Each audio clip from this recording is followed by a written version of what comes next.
Quel plaisir d'être avec vous ce matin. Lorsque Pasteur Clermont m'a sollicité pour être avec vous ce matin pour partager la parole, je lui ai dit que j'étais prêt à venir en courant. Donc, et je me suis précipité. D'habitude, c'est mon fidèle compagnon Max qui m'accompagne, mais cette semaine, c'est ma charmante épouse Edel qui m'accompagne. Donc la route était plaisante. Je tiens à clarifier quelque chose.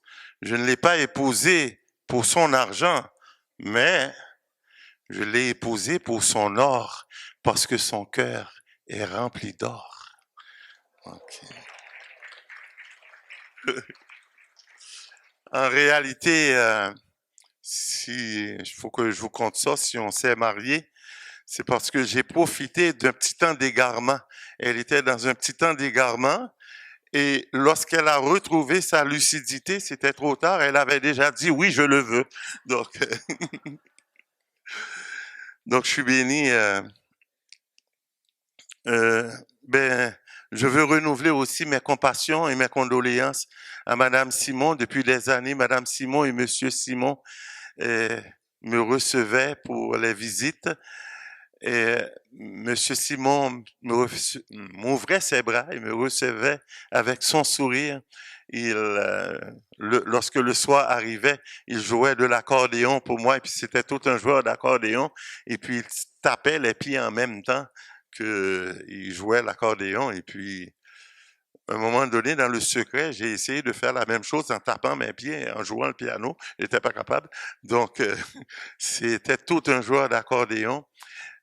On sait que dans les derniers temps, eh bien, il a dû combattre la maladie. Il l'a fait avec beaucoup de dignité. Son parcours est terminé. Son pèlerinage terrestre est terminé. Et petite anecdote, c'est la première fois que je vais chez une personne pour aller le voir et que cette personne-là, le même jour que je viens pour le voir, décide de mourir. Alors, j'ai fait une petite blague à Madame Simon. J'ai dit à Madame Simon, ça, c'est faire preuve d'un grand manque de savoir-vivre, ça, là. Donc, malgré les larmes, avec notre Dieu, on peut sourire même à travers nos larmes. Et que le Dieu de toute consolation met sa main sur toi et t'entoure de sa présence, Madame Simon. Toi, ta famille, ton garçon Steve qui est là. Merci. Donc, le verset que le Seigneur m'a mis à cœur pour vous partager se trouve dans Jacques 4, les versets 8 à 10. Jacques 4, les versets 8 à 10. Et je lis pour vous. Approchez-vous de Dieu et il s'approchera de vous. Nettoyez vos mains, pécheurs.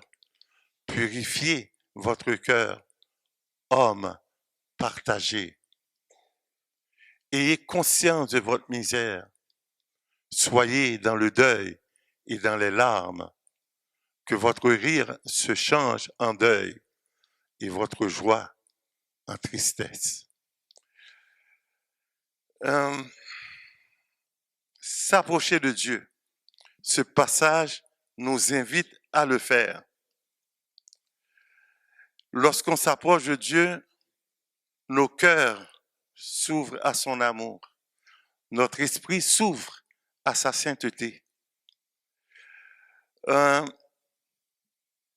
On vit dans un temps où de plus en plus on perd la notion du sacré. Lorsqu'on s'approche de Dieu, lorsque tu t'approches de Dieu, c'est un moment solennel. De plus en plus, on manque de temps solennel, noyé dans toutes sortes de divertissements. Un temps où on est conscient de la présence de Dieu. Celui qui s'approche de Dieu croit que Dieu existe. Son cœur est dans la conscience de sa présence. La question qui se pose, c'est que on se dit, Dieu habite en nous par le Saint-Esprit. C'était ce que Jésus avait promis aux disciples avant de partir. Je vous enverrai un autre consolateur. Il habitera en vous éternellement. Donc la question qui se pose, pourquoi s'approcher de Dieu alors qu'il vit déjà en nous? N'est-ce pas qu'il n'y a plus de distance entre nous et lui? C'est quoi la nécessité de s'approcher de quelqu'un qui vit déjà en nous? Je n'ai pas de réponse formelle ou catégorique à cette question, mais dans mon vécu, dans mon expérience personnelle, je peux vous dire que oui, Dieu vit en nous, mais c'est pas tout le temps qu'on est pleinement conscient qu'il est là. Et des fois, nos propres incompréhensions de la vie créent une distance entre nous et lui. Et des fois, notre péché, il faut bien l'admettre, veut un peu briser la relation qu'on a entre lui et nous. Et il est nécessaire de s'approcher de Dieu pour trouver pardon, réconfort et aussi bénéficier de toute son attention. Parce qu'il est un Dieu qui nous entend, qui nous écoute, prêt à nous entendre. La parole de Dieu ici nous dit comment s'approcher de Dieu. Si je vous posais cette question, quelle est la définition du mot homme? Vous allez voir que ce n'est pas une question qui est facile à répondre. On prend pour acquis qu'on connaît la définition de ce que c'est qu'un homme. Mais à brûle pour point, là, si je dis à quelqu'un, donnez-moi donc la définition de ce que c'est qu'un homme, vous allez voir, c'est pas si facile que ça. Certaines personnes ont dit qu'un homme, c'est quelqu'un de sexe masculin. Bon, si on veut le voir, c'est un peu réduit comme définition, mais pas tout à fait tort, mais c'est réduit comme définition. D'autres disent un homme, c'est quelqu'un qui a la capacité de raisonner et de faire ses propres choix. Il y a des êtres célestes qui ont cette capacité aussi, mais qui ne sont pas des hommes. D'autres disent, et c'est à celle-là, je ne me souscris pas à cela, ils disent c'est une capacité de décider qu'est-ce qui est bien et qu'est-ce qui est mal. C'est un être qui a la capacité de décider qu'est-ce qui est bien et qu'est-ce qui est mal. Vous voyez, les définitions pleuvent là. J'ai déjà posé la question à quelqu'un, c'est quoi un homme? La personne m'a dit, un homme, c'est un homme. Pour vous montrer que la définition n'est pas claire. Je ne prétends pas moi-même avoir une définition exacte de cela parce que même si nous sommes des êtres finis, c'est très complexe à définir. Qu'est-ce qu'un homme? Je dois aller dans l'étymologie du mot pour me faire une meilleure idée. Le mot homme vient du mot latin, la racine étymologique de ce mot vient du mot latin humus. Donc, vous êtes des petits humus. Et le mot humus, c'est le mot qui va donner le mot humilité. Humilité. Et cette définition me plaît. Parce que l'homme est né dans une condition humble. Lorsqu'on est né enfant, on peut même mourir de faim dans un panier de pommes s'il n'y a personne qui est là pour nous nourrir. On peut mourir dans un panier de marchandises. On est complètement dépendant de la grâce des autres. On est né dans une condition humble. Homme humble. En anglais, humble. Human, ça se ressemble. Jésus-Christ, lorsqu'on le fête à Noël, eh bien, il est venu dans cette condition humble. Lui qui vivait dans la dépendance, dans l'indépendance complète, je vous dire, il a décidé de naître dans la dépendance. Dans une condition humble, une condition comme la nôtre. Jésus-Christ a été l'humble parmi les humbles, l'homme parmi les hommes.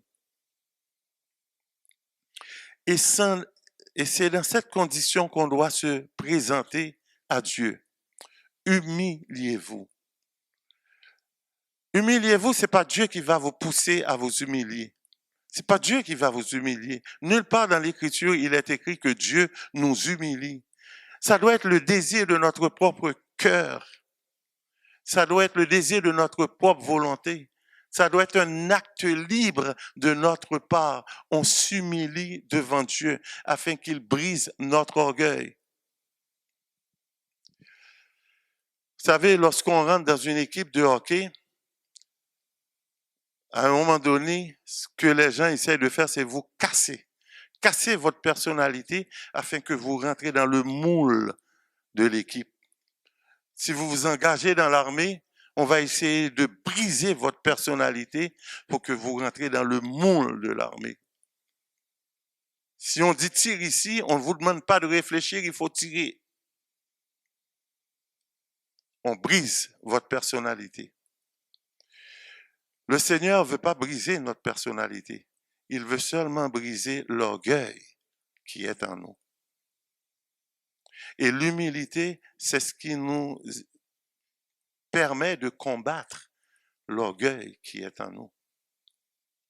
Et ça, c'est un acte libre devant Dieu. Personne ne peut nous empêcher de nous humilier devant Dieu. Aucun démon, ni même Satan le diable, ni le monde environnant.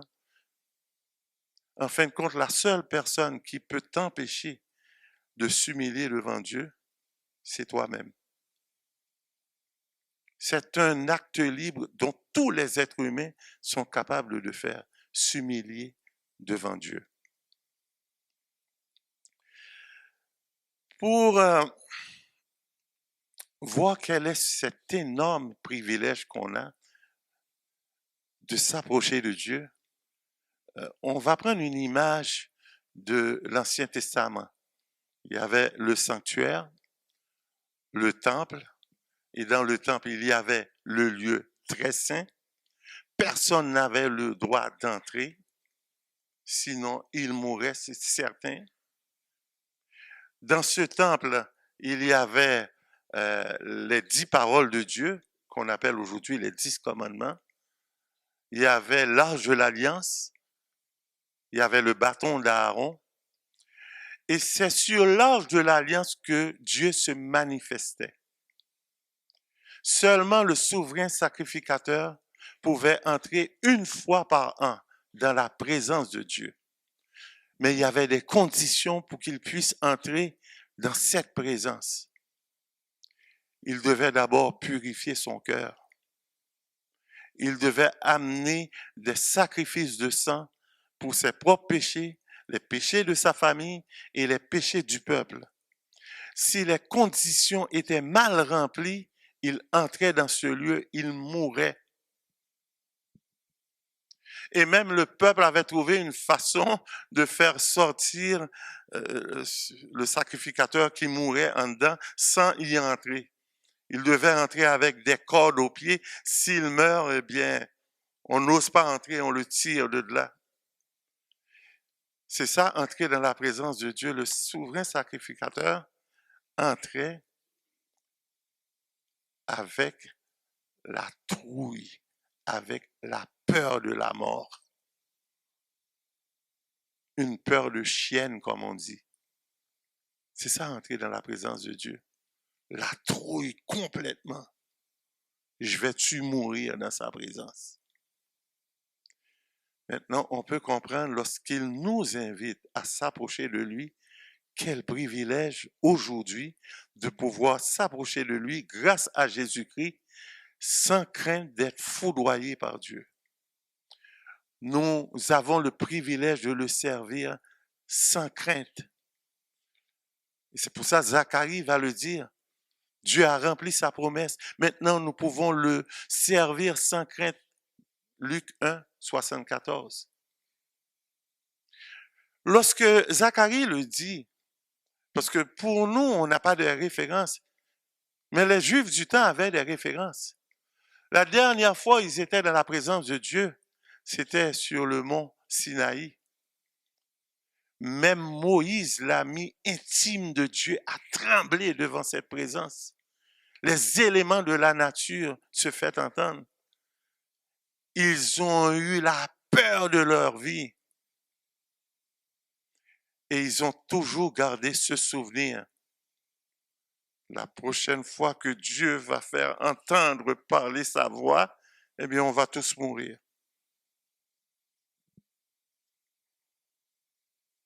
Effectivement, Dieu a fait encore entendre sa voix. Celui-ci, en parlant de Jésus-Christ, est mon Fils bien-aimé, en qui j'ai mis tout mon amour. Et aucune personne ce jour-là a été dans l'effroi. Donc s'approcher de Dieu, c'est un privilège extraordinaire. Nous ne pouvons pas nous approcher des grands de ce monde, premier ministre de notre province ou du pays, ou le roi d'un pays. Qui suis-je pour dire je vais m'approcher du roi ou de la reine d'Angleterre? À moins d'y être invité. Celui qui occupe la position la plus élevée ose inviter nous, des petits culs, à entrer dans sa présence. C'est fou, ça. Oui. Et pour entrer dans sa présence, eh bien, il faut que nous recevons d'abord le don de Dieu par la foi. Il faut confesser notre foi et confesser notre foi dans le sang de Christ qui nous protège.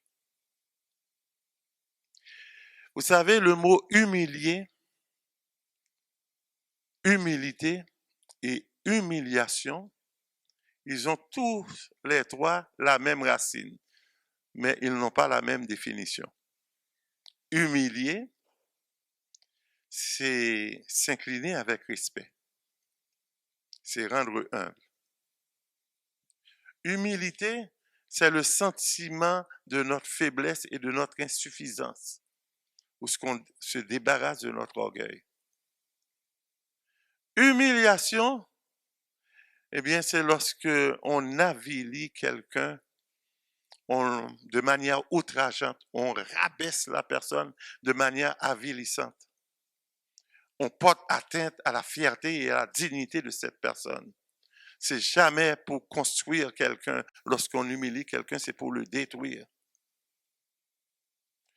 Et une des humiliations les plus terribles que quelqu'un puisse connaître, c'est lorsque quelqu'un viole physiquement un autre.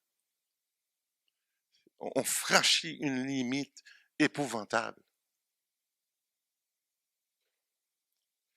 Malheureusement, lorsqu'on parle d'humilier, c'est cette définition qui nous vient, c'est humiliation.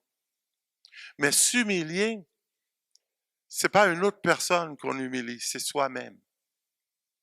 C'est pas une autre personne qu'on victimise. On fait de nous-mêmes notre propre victime afin d'être transformés par Dieu. On s'humilie devant Dieu. Et ça, c'est le secret de la marche chrétienne. S'approcher de Dieu, c'est d'abord reconnaître sa grandeur, son immensité. C'est reconnaître sa position. Il est infiniment grand. Lorsqu'on parle, à quelle science qu'on pense lorsqu'on parle d'infiniment petit d'habitude? Aux mathématiques, n'est-ce pas? Ou à la biologie, Un microbe, c'est infiniment petit. Un virus, c'est infiniment petit. Et on le sait, dans la dernière pandémie, il pouvait avoir des centaines de virus dans un seul petit postillon. Ça, c'est infiniment petit, ça. C'est à ça qu'on pense, n'est-ce pas? Mais on oublie quelque chose. Les infiniment petits, c'est nous. Devant la grandeur de Dieu, nous sommes infiniment petits. Pourtant, l'homme, c'est le joyau de la création, parce qu'il est créé à l'image de Dieu. Dieu a créé des choses plus costauds que l'homme. Un ours, c'est plus fort qu'un homme. Lorsque je pense à Jupiter, la planète géante, 318 fois plus grande que la Terre. J'essaie d'imaginer ça, là. Il faudrait que je fasse du réductionnisme pour avoir une bonne proportion. 318 fois plus grand que la Terre, Jupiter. C'est de la création costaude de la part de notre Dieu. Nous sommes peut-être l'être le plus faible dans la création, complètement dépendant des autres lorsqu'on vient au monde. Et pourtant, c'est nous que Dieu considère plus que tout, parce qu'il a donné son Fils pour nous. Qu'est-ce que l'homme pour que tu te soucies de lui? Et il nous invite à nous approcher de lui. C'est reconnaître d'abord sa grandeur. Même dans nos prières, même lorsque Jésus nous a appris à prier, il nous apprend d'abord à reconnaître la grandeur de Dieu. Notre Père qui est aux cieux. Lorsqu'on le dit, c'est en contraste avec nous qui sommes de la terre. Nous sommes d'en bas, mais lui est d'en haut. On reconnaît d'abord sa position. Il est dans les célestes. C'est vrai, nous sommes appelés à faire connaître nos besoins au Seigneur, mais des fois, nous le faisons mal. Nous ne respectons pas un ordre. Nous arrivons devant lui et nous lui lançons, nous exposons notre liste d'épicerie. Mais dans le modèle que Jésus-Christ nous a donné pour nous approcher de lui, reconnais d'abord sa grandeur. Il est au ciel. Que ton nom soit sanctifié. Que son nom soit mis à part de toute plaisanterie ou de toute banalité. Il est à part. La sainteté de Dieu, c'est la caractéristique qui le distingue de toute la création. Que ton règne vienne.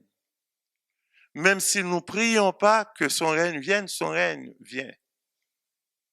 Mais Dieu veut voir en nous un désir du retour de notre Seigneur Jésus-Christ. C'est comme si on dit à Dieu, peu importe les expériences que je vais vivre sur cette terre, ce n'est qu'au retour de ton Fils, je connaîtrai la plénitude du bonheur. Que ta volonté soit faite sur la terre comme elle est faite dans les cieux. Au cœur de notre prière, il y a la volonté de Dieu avant la nôtre.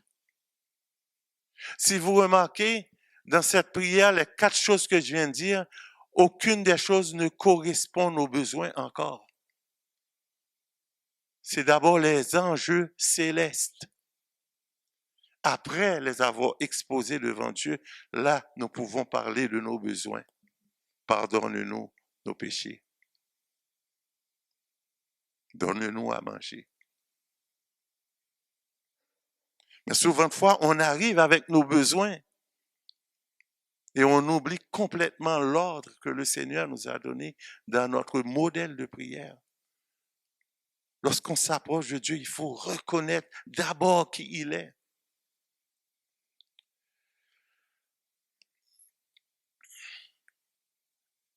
Il faut aussi, on ne peut pas avoir une crainte maladive comme les Juifs avaient du temps de Jésus-Christ. Ils n'osaient même pas prononcer son nom. J'osais même pas l'écrire. Il fallait un peu d'écrire le nom de Dieu d'une autre manière. Ça, c'est une crainte maladive. Dieu nous a jamais demandé d'avoir cette crainte-là. Vous savez, nous aimons souvent chanter « Je suis ami de Dieu ». Nous aimons chanter cela, n'est-ce pas?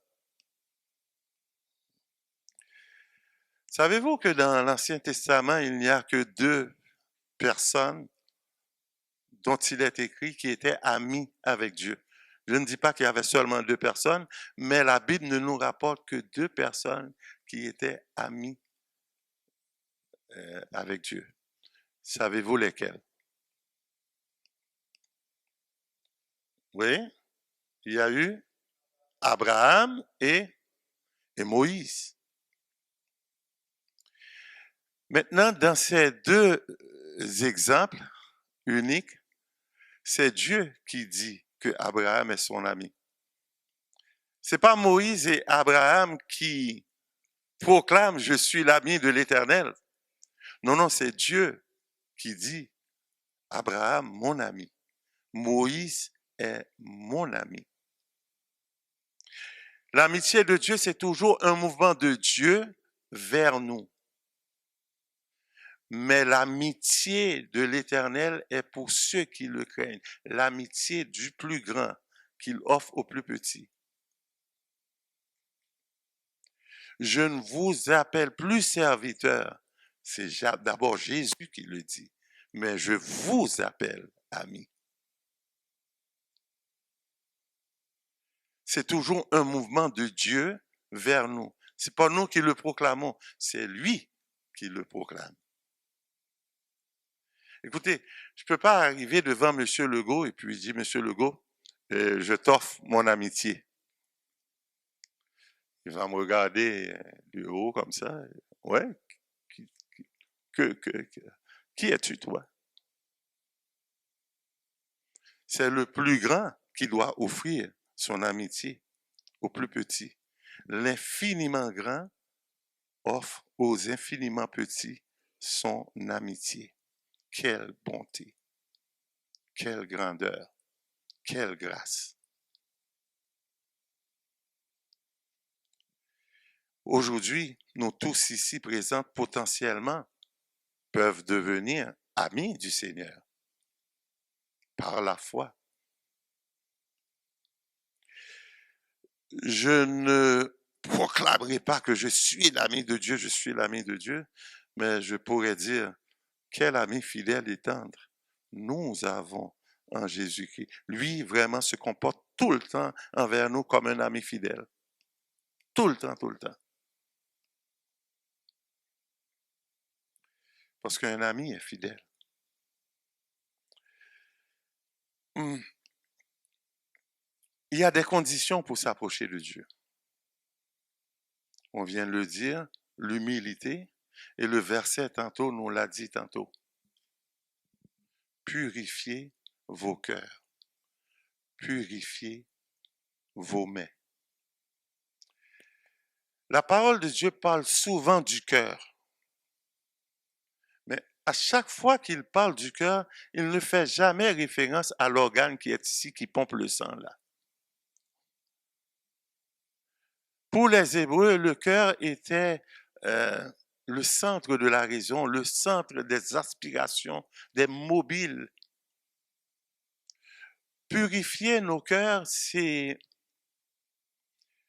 Vu que c'est notre cœur qui guide notre vie, c'est de le débarrasser de toutes les pensées qui ne sont pas les pensées de Dieu. C'est lui donner les affections pour Dieu. Dieu veut qu'on s'approche de lui, pas pour devenir des théologiens, pour d'abord manifester notre affection envers lui.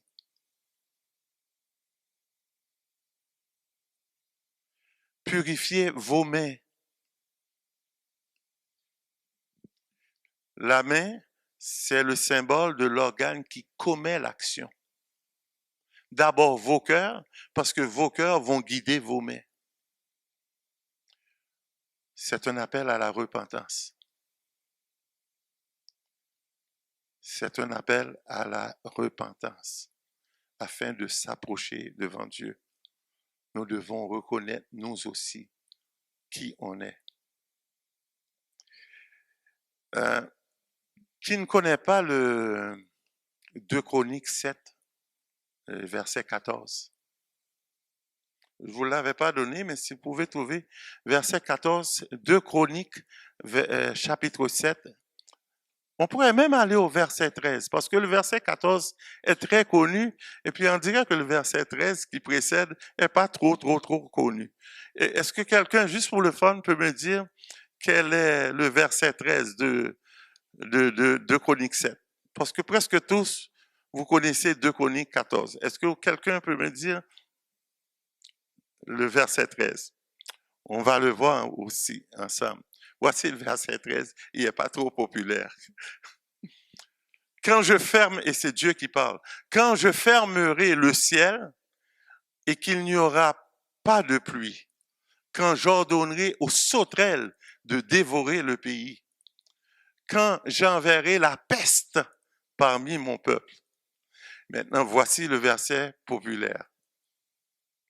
Si mon peuple, celui qui porte mon nom, s'humilie, prie et me cherche ou cherche ma face, s'il renonce à ses mauvaises voies, je l'écouterai du haut du ciel, je lui pardonnerai son péché et je guérirai son pays.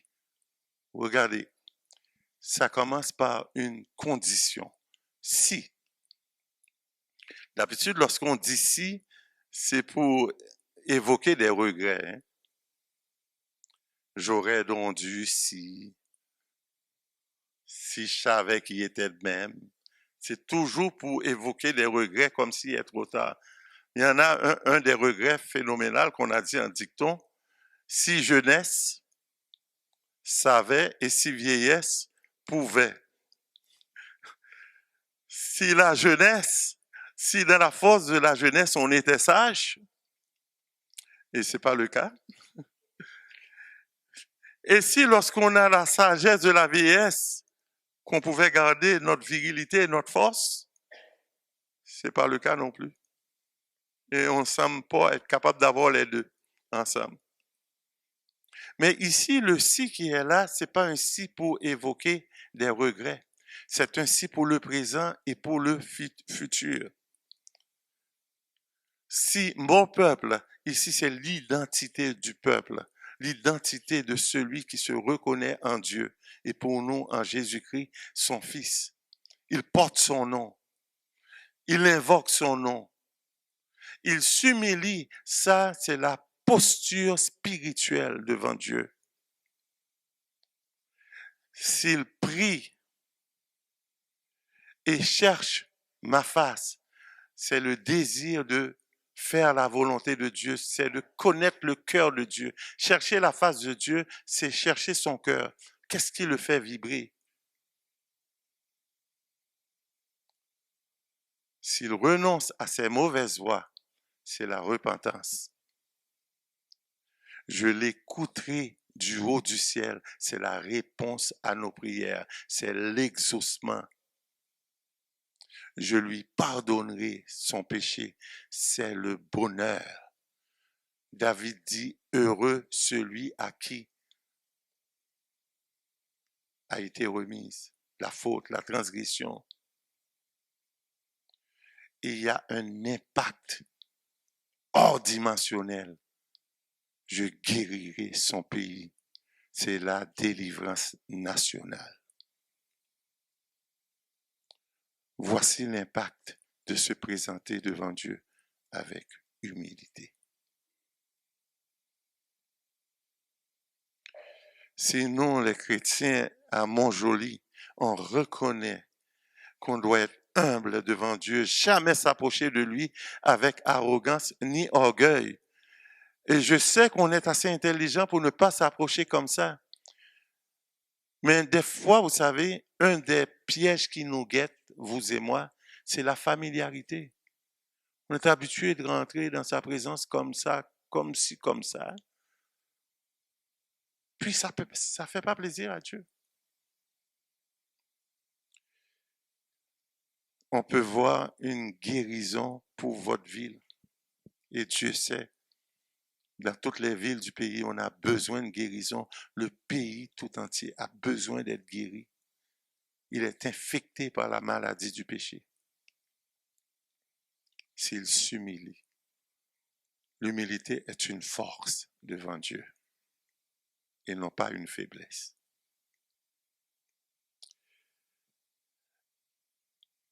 Jésus lui-même nous a donné un exemple. Dans Philippiens, il est écrit, il s'est dépouillé de toute sa gloire.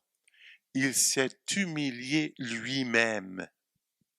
Ce n'est pas Dieu qui l'a poussé à l'humilité. Non, c'est lui-même. Ça vient, c'est un désir de son cœur. On ne l'a pas poussé. C'est un acte libre. Il s'est humilié lui-même. Tout comme Dieu vous demande, humiliez-vous vous-même. Faites un acte libre devant lui. Il s'est dépouillé. Dépouillé de sa gloire. De la position. La gloire, c'est la position la plus élevée qu'on puisse donner à un être humain. Oui, parce que nous sommes sa gloire. Dieu nous a créés pour sa gloire. C'est la position la plus élevée. La gloire de Dieu, c'est sa position la plus élevée. Nous sommes ce que Dieu a fait de meilleur. Nous sommes sa gloire. Et il dit, je ne donnerai pas ma gloire à un autre. Il ne nous laissera pas dans les mains de l'ennemi. Si nous approchons de lui avec foi, nous sommes sa gloire.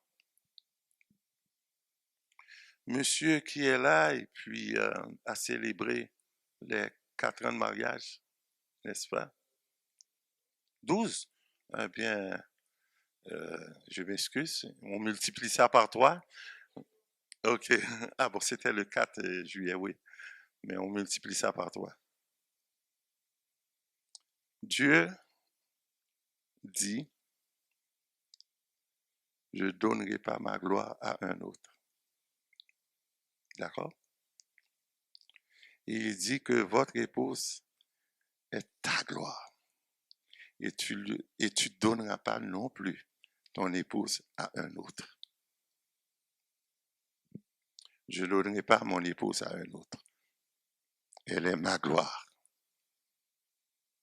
Lorsqu'elle arrive dans un lieu, je brille.